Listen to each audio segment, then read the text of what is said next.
খায়, ড্রাগ খেয়ে বন্দুকের সামনে আসে মরার জন্য। এই জেনারেশনের পালস আওয়ামী লীগ ধরতে পারে নাই। সুতরাং রাজনৈতিকভাবে তারা একেবারে নেগেটিভ শুধু না, তলানিতে আছে।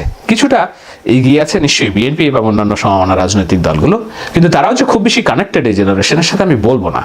সেই কানেকশন তৈরি করার জন্য এই জেনারেশনের যে অবদান সেটিকে স্বীকার করে তাদের সাথে সংযোগ স্থাপন করার যে কাজটি, সেটি যদি আজকে করা যায়, আমি নিশ্চিত আগামী 3 মাস, 6 মাস, 1 বছর, 2 বছর, তত্ত্বাবধায়ক সরকার কতদিন সময় আমি নেবে আমি জানি না, অন্তর্বর্তীকালীন সরকার নির্বাচনের যখন তারিখ ঘোষণা হবে, এই জেনারেশন জি এই রাজনৈতিক দলগুলোর ক্যাটালিস্ট হিসেবে ভূমিকা পালন করতে পারবে। আপনাদের মতামত জানাতে ভুলবেন না। দেশবাসী, আপনারা যে যেখান থেকে ভিডিওটি শুরু থেকে শেষ পর্যন্ত দেখেছেন, আপনাদেরকে অসংখ্য ধন্যবাদ জানাই।